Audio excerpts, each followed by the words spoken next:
Hello friends, welcome to my channel excellent coaching. Block 4 का unit 2 start करेंगे। Unit 2 में cognitive changes के बारे में डिस्कस किया है एडल्टहुड का, और उसको तीन अलग अलग उसमें डिवाइड करा हुआ है स्टेजेस में। अर्ली एडल्टहुड की कॉग्निटिव स्टेजेस, फिर मिडिल एडल्टहुड की कॉग्निटिव स्टेजेस, और उसके बाद ओल्ड एज की कॉग्निटिव चेंजेस क्या होते हैं। तो इंट्रोडक्शन पे चलते हैं। पहले इंट्रोडक्शन में इन्होंने बोला है कि एडल्टहुड, पहले यंग एडल्टहुड के ही स्टार्ट करेंगे हम। तो यंग एडल्टहुड में इन्होंने बोला है कि जैसे वो टाइम होता है जब आप अपना स्कूल या कॉलेज फिनिश करते हो और अपने करियर की तरफ आगे बढ़ते हो और अपने करियर को एंजॉय करते हो। तो इस टाइम पे काफ़ी सारे कॉग्निटिव चेंजेस या डेवलपमेंट होती है, आप कह सकते हो। चेंजेस का मतलब यही है कि आप और बेटर हो रहे हो, तो कॉग्निटिव डेवलपमेंट होती है काफ़ी ज़्यादा। और पहले से थोड़ा ज़्यादा रियलिस्टिक सोचने लगते हो, आपकी थिंकिंग प्रैग्मेटिक हो जाती है, रिफ्लेक्टिव और रिलेटिविस्टिक हो जाती है। इन सब का क्या मतलब है, इसकी डिटेल अभी हम नीचे देखेंगे। फिर पियाजे ये बोलते हैं कि एडल्टहुड में हमारी जो नॉलेज होती है वो क्वांटिटेटिवली इंक्रीज हो जाती है, एडवांस हो जाती है। क्वांटिटेटिवली का मतलब है कि और ज़्यादा हो जाती है पहले से नॉलेज, जितनी पहले थी उससे ज़्यादा। और क्वालिटी वही रहती है। तो ये कह रहे हैं कि क्वालिटेटिवली सिमिलर रहती है लेकिन क्वांटिटेटिवली इंक्रीज हो जाती है। तो ये पियाजे की थ्योरी है जिसके बारे में हम पढ़ेंगे। उसके बाद ऑब्जेक्टिव्स में वही है कि पहले डिस्क्राइब किया गया है अर्ली एडल्टहुड को, फिर उसके कॉग्निटिव चेंजेस डिस्कस किए हैं। ऐसे ही मिडिल को किया हुआ है और ऐसे ही ओल्ड एज को। तो अर्ली एडल्टहुड से स्टार्ट करते हैं। अर्ली एडल्टहुड जैसे कि हमने पहले भी पढ़ा था कि मोस्ट ऑफ अस फिनिश कर देते हैं अपना स्कूल और अपना कॉलेज और करियर में जाते हैं। फिजिकली हमारे लिए बहुत ही हेल्दीएस्ट टाइम होता है यंग एडल्टहुड जो होता है, यानी कि 20 से 40 के बीच का जो पीरियड होता है। और पीक परफॉर्मेंस पे होती है हमारी हेल्थ, और हमारी सारी डेवलपमेंट बहुत ज़्यादा पीक पे होती है।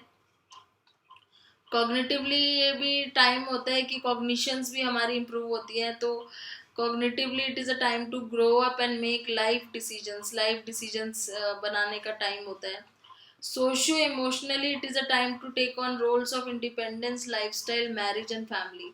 तो हमारी सोशल इमोशनल डेवलपमेंट कैसे होती है, क्योंकि हमारे पास एक इंडिपेंडेंस आ जाती है अपने लाइफस्टाइल को मेंटेन करने की, अपने डिसीजंस लेने की, मैरिज करने की और फैमिली बनाने की। एरिक्सन ने इस स्टेज को नाम दिया था इंटीमेसी वर्सेस आइसोलेशन।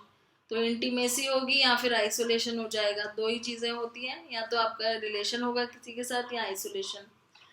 अब कॉग्निटिव चेंजेस इसमें कैसे होते हैं कि cognitive changes during early adulthood can be discussed as period of realistic and pragmatic thinking. Realistic thinking हो जाती है और प्रैग्मेटिक हो जाती है। रियलिस्टिक मतलब ज़्यादा, मतलब आप प्रैक्टिकली सोचने लगते हो, किस तरीके से प्रैक्टिकली जो चीज़ पॉसिबल है उस चीज़ पर ज़्यादा ध्यान देते हो। और पियाजे तो जैसे कि बोल ही रहे हैं कि क्वांटिटेटिवली इंक्रीज हो जाती है हमारी नॉलेज इसमें। आगे between ages of 35 to 60 there are vast changes in areas of life. तो physical development, health, career, finances, marriage, leisure activities, ये सारी चीज़ें चेंज होती रहती हैं। Mid life is a time and they start to think about how much time they have left. तो mid life जो होती है, जब हम मिड लाइफ में पहुंचते हैं, मिडिल एडल्टहुड में, तो उस टाइम पे ज़्यादातर इस चीज़ पे ध्यान जाता है कि अब कितना टाइम और बचा है हमारे पास और उसमें हम क्या कर सकते हैं। सो अपने रिलेशनशिप को एग्जामिन करने लगते हैं, अपने काम के बारे में सोचने लगते हैं, इवन अपने पूरे लाइफ के मीनिंग को क्वेश्चन करने लगते हैं कि अभी तक हमने जो किया वो यूजफुल था क्या, हम ठीक कर रहे हैं क्या, हमें आगे ऐसे ही करना चाहिए या चेंज होना चाहिए। तो मिडिल एडल्टहुड में काफ़ी चेंजेस आ जाते हैं थिंकिंग में। Middle adulthood is the period in which an individual changes in their cognitive functioning as concern to their intelligence. अब यहाँ पे कुछ दो टाइप्स की इंटेलिजेंस के बारे में डिस्कस करेंगे, एक है क्रिस्टलाइज्ड और एक है फ्लूइड। इन दोनों में भी चेंजेस आते हैं। क्रिस्टलाइज इंटेलिजेंस होती है कि जो आपने सीखा हुआ है, जो आपके माइंड में ऑलरेडी स्टोर्ड है, जो नॉलेज आपके अंदर पहले से है, जो आपने अपने एक्सपीरियंस से सीखी है, उसको यूज कैसे कर रहे हो। फ्लूइड इंटेलिजेंस का मतलब है कि आप और ज्यादा क्या सीख रहे हो। फिर आता है इंफॉर्मेशन प्रोसेसिंग और मेमोरी में चेंजेस होते हैं। जैसे आप अपने फील्ड के एक्सपर्टीज, आप एक्सपर्ट हो जाते हो अपने फील्ड के, अपने करियर पे, अपने वर्क पे, लेजर टाइम पे ध्यान देते हो, रिलीजन, हेल्थ, ये सब चीज़ों पे, हेल्थ को कोप करना, अपने लाइफ का मीनिंग ढूंढना। तो मिडिल एडल्टहुड में थोड़ा इस तरह से थिंकिंग शिफ्ट हो जाती है।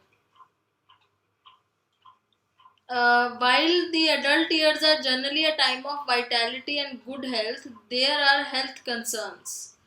ये कह रहे हैं कि एडल्ट ईयर्स जो है वैसे तो एक अच्छी हेल्थ का टाइम होता है, पर फिर भी हेल्थ कंसर्न्स बहुत होते हैं। और जो मेन हेल्थ प्रॉब्लम होती है मिडिल एडल्टहुड में, वो होती है कार्डियोवैस्कुलर डिसीज, कैंसर, और लेडीज में menopause. Another major problem that affect health and behaviour is stress. Stress काफ़ी ज़्यादा हो जाता है उस टाइम पे, क्योंकि आपको अपने इंडिपेंडेंट डिसीजंस लेने होते हैं, आप पूरे रिस्पॉन्सिबल होते हो अपने लाइफ के डिसीजंस के लिए।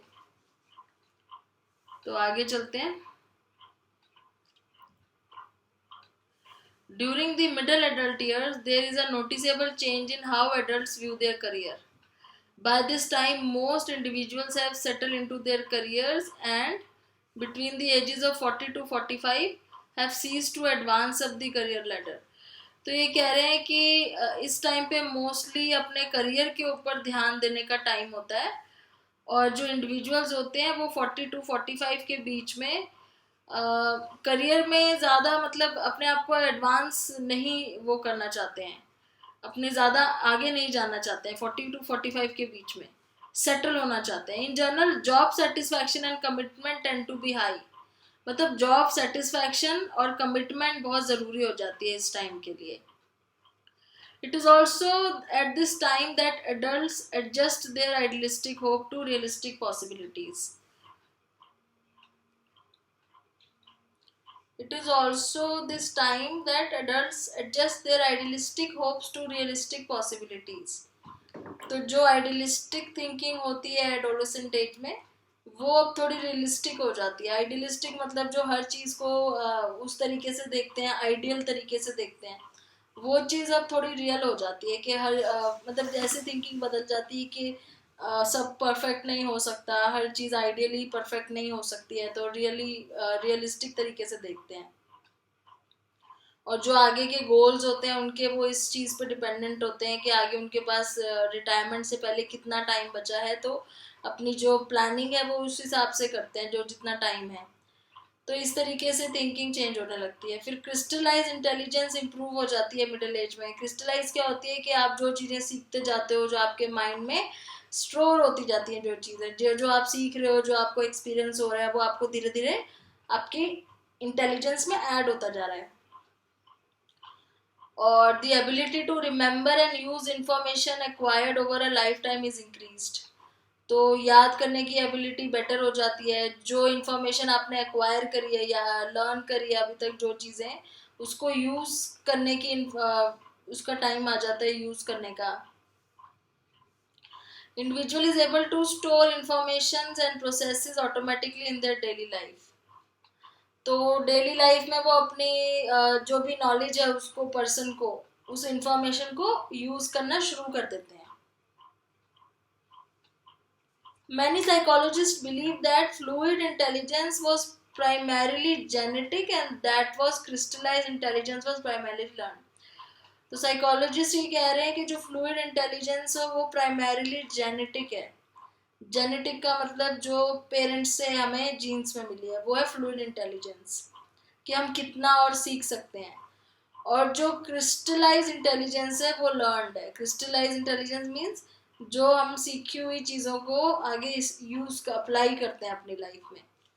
तो साइकोलॉजिस्ट ये मानते हैं कि फ्लूइड इंटेलिजेंस जेनेटिक है, क्रिस्टलाइज इंटेलिजेंस लर्नड है। फिर आगे चलते हैं इसमें। Another financial adjustment that tends to take place for many mid adults is the planning for college and setting aside the necessary funds for their children. तो और क्या फाइनेंशियल प्लानिंग करनी होती है इस टाइम पे मिडिल एडल्टहुड में, कि बच्चों के कॉलेज और उनके लिए जो भी नेसेसरी फंड्स चाहिए वो किस तरीके से सेव कर सकें। फाइनेंशियल नीड्स ज़्यादा हो जाते हैं इस टाइम पे, बिकॉज बच्चों की भी पढ़ाई होती है और वो आगे बड़े हो रहे होते हैं, उनको आगे हायर स्टडीज़ के लिए भेजना होता है। तो कई बार जो वुमेन होती हैं जिन्होंने इस टाइम जॉब छोड़ दी होती है वो रीजॉइन कर लेते हैं। In short, this tends to be a time of career and financial readjustment and planning. तो इन शॉर्ट मतलब सब कुछ मिला के ये कह रहे हैं कि एक ऐसा टाइम होता है जिसमें करियर और फाइनेंशियल रीएडजस्टमेंट और प्लानिंग, ये तीनों चीज़ें ज़्यादा होती हैं दोनों के लिए, मेन के लिए भी वुमेन के लिए भी। Leisure holds an important place in helping adults to deal with life experiences. तो लेजर का क्या मतलब है कि जो खाली टाइम होता है वो उनके लिए बहुत ज़रूरी होता है अपने आप को, अपने लाइफ एक्सपीरियंसेस को इवेलुएट करने के लिए और अपने स्ट्रेस को थोड़ा देर के लिए दूर करने के लिए। तो वो जो खाली टाइम लेजर टाइम होता है वो उनके लिए बहुत ज़रूरी होता है।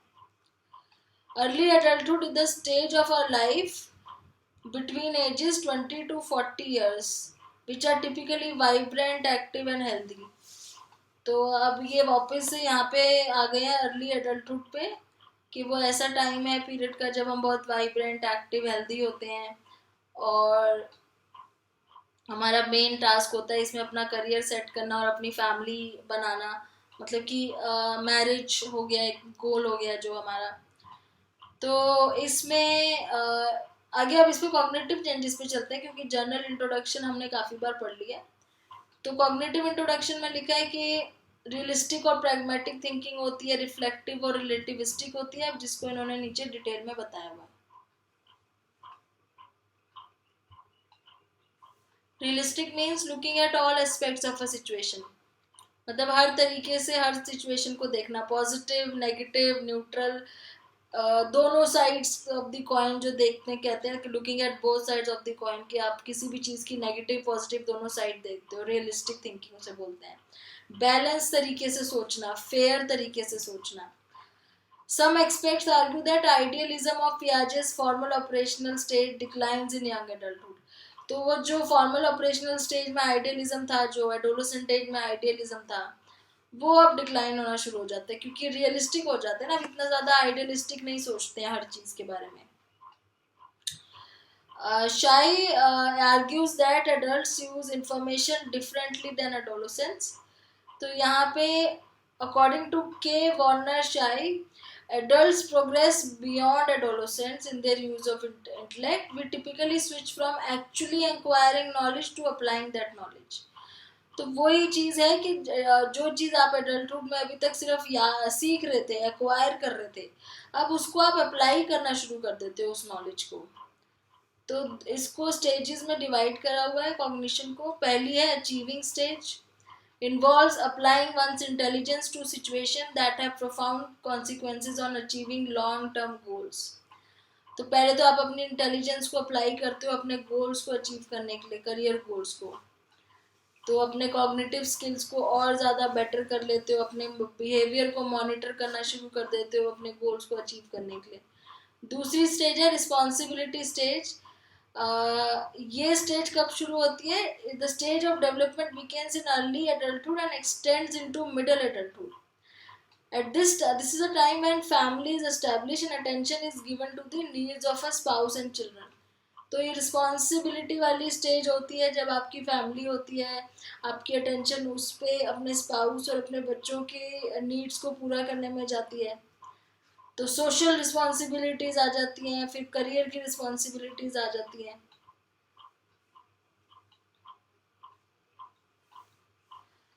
So according to Leboeuf, there are many changes that take place in thinking of young adults, including integration of thought। Young adults rely less on logical analysis when solving problem। बोल रहे हैं कि यंग एडल्ट जो है ना वो logical analysis थोड़ा कम करते हैं, रियलिस्टिकली ज़्यादा देखते हैं। ज़्यादा लॉजिक लगाने से बेटर नहीं लगता है, रियलिस्टिकली जिससे काम बन जाए उस तरीके से सोचें। Idealistic logic is replaced with commitment. तो जो उनका आइडियलिस्टिक लॉजिक था कि जो सोचते हैं कि हर चीज़ लॉजिकली ठीक होनी चाहिए, वो अब कमिटमेंट से रिप्लेस हो जाता है। फिर रिफ्लेक्टिव और रिलेटिविस्टिक थिंकिंग के बारे में देखते हैं। William Perry said that adolescents often engage in dualistic absolute thinking. Adolescent dualistic thinker होते हैं. डुअलिस्टिक का मतलब है गुड और बैड, इस तरीके से सोचते हैं हर चीज को कि कुछ चीज सही है कुछ चीज गलत है. एब्सोल्यूट सोचते हैं कि या तो कुछ सही हो सकता है या बिल्कुल ही गलत. लेकिन एडल्ट्स थोड़ा सा रिफ्लेक्टिव सोचते हैं, रिलेटिविस्टिक. मतलब कि वो ये भी हो सकता है कि गुड और बैड के बीच में भी कहीं कोई चीज आ रही हो. जरूरी ना हो कि बिल्कुल ही गुड या बिल्कुल ही बैड हो, उसके बीच में भी कुछ चीजें हो सकती हैं. तो ये एडल्टहुड में आके इस तरह की चीजें समझ में आने लगती है कि जो है एब्सोल्युटली गुड और बैड हर चीज नहीं होती है, काफी चीजें उसके बीच में भी पड़ती हैं. तो एवरीथिंग इज, तो ये पोलर टर्म्स में जो सोचते हैं वो एडोलेसेंट होते हैं. पोलर टर्म्स मतलब दो ऑपोजिट पोल्स, गुड और बैड. लेकिन गुड और बैड के बीच में भी काफी चीजें आती हैं, ये एडल्टहुड में समझ में आ जाता है. तो as youth mature dualistic thinking is replaced by multiple thinking. तो ये जो डुअलिस्टिक थिंकिंग थी ये एडल्टहुड में आके मल्टीपल थिंकिंग में चेंज हो जाती है. और वो दूसरों की ओपिनियन को भी वो करने लगते हैं, समझने लगते हैं कि बहुत सारी डाइवर्सिटी ऑफ ओपिनियंस है और हमेशा ज़रूरी नहीं है कि जो अथॉरिटी है वो ही सही हो सकता है उसके अलावा और भी बहुत चीज़ें होती होंगी जो ठीक हो. Young adults begin to create their own style of thinking. वो अपने खुद के थिंकिंग स्टाइल्स बनाने लगते हैं. This leads to the next form of thinking called relatively subordinate thinking. तो पर्सनल ओपिनियन को चैलेंज करने लगते हैं, लॉजिकल इवैल्यूएशन करने लगते हैं चीज़ों की, और बहुत सारी चीज़ें होती हैं. Young adults completely understand the truth. उनको ये भी समझ में आता है कि जो ट्रूथ है वो कम्प्लीटली रिलेटिव है. रिलेटिव मतलब किसी के लिए कोई चीज़ ठीक हो सकती है और किसी के लिए कोई चीज़ गलत हो सकती है. रिलेटिव का मतलब ये होता है कि सपोज कोई एक चीज़ है किसी पर्सन के लिए बहुत अच्छी भी हो सकती है और किसी पर्सन के लिए बहुत खराब हो सकती है. तो मतलब ट्रूथ रिलेटिव है, एब्सोल्यूट नहीं है कि जो चीज़ सही है वो सबके लिए सही है, जैसे ज़रूरी नहीं है. वही चीज़ किसी दूसरे के लिए गलत भी हो सकती है. तो ये चीज़ की समझ आने लग जाती है. और पोस्ट फॉर्मल थॉट मतलब फॉर्मल ऑपरेशनल स्टेज के बाद की जो स्टेज है, post formal thought is qualitatively different than Piaget's formal operational thought. It involves understanding that the correct answer to a problem requires reflective thinking. तो यहाँ पे वैसे तो पियाजे बोलते हैं कि क्वालिटी वही रहती है, सिर्फ क्वांटिटी बढ़ती है, लेकिन ऐसा नहीं है. काफ़ी सारे साइकोलॉजिस्ट मानते हैं कि क्वालिटी भी बहुत इम्प्रूव हो जाती है थिंकिंग की. पहले जो बिल्कुल ही आइडियलिस्टिक थिंकिंग थी अब वो रिफ्लेक्टिव हो जाती है, वो हो जाती है, रिलेटिव हो जाती है. और रिफ्लेक्टिव का मतलब है कि हर सिचुएशन में अलग अलग तरीके से सोचना, अपने सिचुएशन के हिसाब से सोचना, तो ऐसे रिफ्लेक्टिव हो जाती है. The search for truth is often ongoing and never ending process. और जो ट्रूथ के लिए सच है कि हर चीज़ के पीछे क्या रीज़न है, जो भी ट्रूथ है उसकी जो सर्च है वो चलती रहती है. But along this with belief that solution to a problem need to be realistic and that emotion and subjective factors can influence thinking. तो ये सब क्लियर हो जाता है, समझ में आ जाता है कि रियलिस्टिक होनी चाहिए थिंकिंग, प्रैग्मेटिक होनी चाहिए, प्रैक्टिकल होनी चाहिए, रिलेटिविस्टिक होनी चाहिए मतलब इन रिलेशन टू समथिंग, और रिलेटिव होनी चाहिए कि हर सिचुएशन में अलग अलग हिसाब से सोचने की ज़रूरत पड़ती है. तो ये अर्ली एडल्टहुड में जो कॉग्निटिव चेंजेस होते हैं वो थे. फिर जब मिडिल एडल्टहुड में आते हैं तो मिडिल एज में कौन सा पीरियड होता है जो आपका 40 के बाद होता है, 40 to 60 के बीच का. तो 40 to 60 में एक तो आपको मेनली जो वो होती है कंसर्न, वो होती है अपने खुद के बच्चों की, फ्यूचर जनरेशन की, प्लस रिटायरमेंट प्लानिंग वगैरह का टाइम होता है ये. कॉम्पिटेंस इंक्रीज हो जाती है, मैच्योरिटी इंक्रीज हो जाती है, रिस्पॉन्सिबिलिटी बढ़ जाती है और स्टेबिलिटी बढ़ जाती है. ये चारों चीज़ें काफ़ी बढ़ जाती है मिडिल एज में जब आप आते हो. अपनी जॉब को एज अ सक्सेस इंजॉय करने लगते हो क्योंकि आपको सेटिस्फैक्शन मिलती है अपनी जॉब से, और मिलनी चाहिए. ज़्यादातर लोगों को मिलती है, जिनको नहीं मिलती है उनके लिए बहुत प्रॉब्लम हो जाती है. तो ये टाइम होता है अपनी जॉब से सेटिस्फैक्शन लेने का, अपनी सक्सेस को एंजॉय करने का टाइम होता है, प्लस रिस्पॉन्सिबिलिटीज अपने खुद के बच्चों को लेके और अपने पेरेंट्स हैं जिनकी एज हो रही है उनको लेके। तो मिडल एज में आपको थोड़े बहुत साइंस ऑफ एजिंग नज़र आते हैं, जो हमने फिजिकल चेंजेस में पढ़ लिया था कि कुछ कुछ एजिंग के साइंस नज़र आने लगते हैं। Mid life is also viewed as a period of creativity. तो क्रिएटिविटी का पीरियड होता है, ज़्यादातर हमने भी पढ़ा पहले भी कि इस टाइम पे लोगों के बेस्ट काम जो है वो नज़र आते हैं, सामने आते हैं। और थोड़ा स्ट्रेसफुल टाइम भी होता है क्योंकि रिस्पॉन्सिबिलिटी काफ़ी ज़्यादा हो गई होती है। जिनका अभी भी करियर सेटलमेंट नहीं हुआ होता उनके लिए बहुत मुश्किल टाइम होता है। कॉग्निटिव चेंजेस किस तरह के होते हैं मिडिल एडल्टहुड में? इंटेलिजेंस से रिलेटेड होते हैं कॉग्निटिव चेंजेस। एक होती है क्रिस्टलाइज और एक होती है फ्लूइड इंटेलिजेंस, और दूसरा होता है इंफॉर्मेशन प्रोसेसिंग से रिलेटेड और मेमोरी से। तो इंटेलिजेंस में cognitive development is multi directional, it gains more in some areas and loses in others.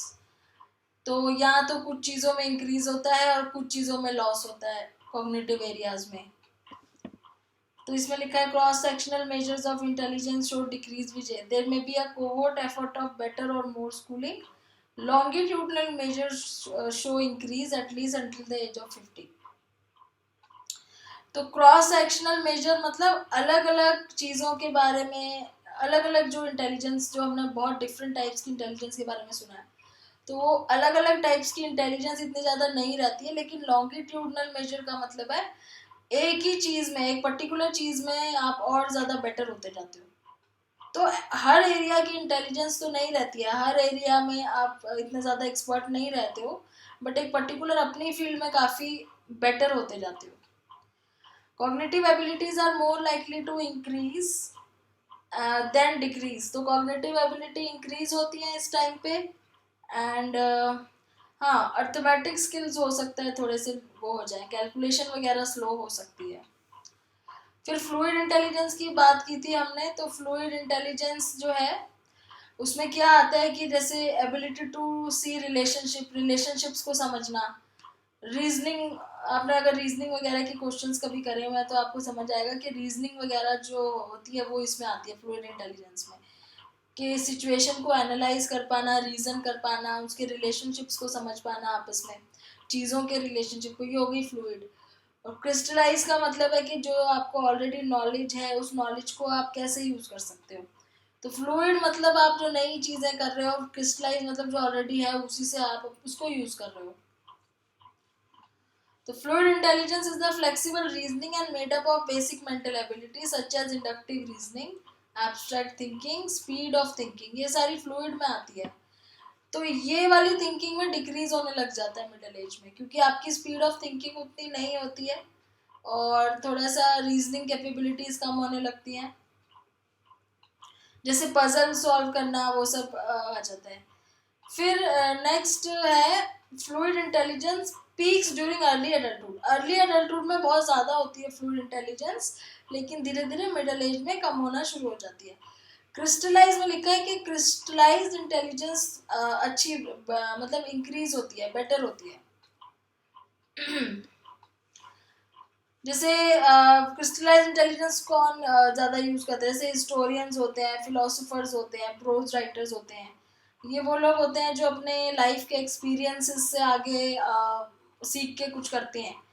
तो इस टाइम पे इनकी क्रिस्टलाइज इंटेलिजेंस काफ़ी काम आती है, इम्प्रूव होती है मिडिल एज में क्रिस्टल, और एबिलिटी टू रिमेंबर और यूज़ एक्वायर्ड इंफॉर्मेशन भी इंक्रीज होती है, कोई चीज़ों को याद रखना और जो भी इंफॉर्मेशन आपने एक्वायर करी है उसको कैसे अप्लाई करना लाइफ में, ये सब एबिलिटीज इंप्रूव होती है। तो आगे चलते हैं इसमें। साइकोलॉजिस्ट बिलीव करते हैं कि फ्लूइड इंटेलिजेंस जेनेटिक है, ये मैंने आपको पहले बता दिया था, और क्रिस्टलाइज इंटेलिजेंस जो है वो लर्न करी हुई है। तो एडल्टहुड में फ्लूइड इंटेलिजेंस डिक्लाइन होनी शुरू होती है और क्रिस्टलाइज इंटेलिजेंस इंक्रीज होनी शुरू होती है, क्योंकि नॉलेज इकट्ठी होती जाती है तो आप उसको अप्लाई करना शुरू करते हो। फिर आता है रॉबर्ट स्टर्नबर्ग, कहते हैं कि propose that intelligence is composed of 3 distinct parts. ये इनकी थ्योरी ऑफ इंटेलिजेंस थी रॉबर्ट स्टर्नबर्ग की, हमने ये 12th में पढ़ी हुई है इंटेलिजेंस की थ्योरी। 12th की वीडियो में, एनसीईआरटी की बुक की। तो इसमें वो बोलते हैं एक एनालिटिक इंटेलिजेंस होती है जिसमें आप चीज़ों को एनालाइज करते हो, ज़्यादा सोचते हो उनके बारे में।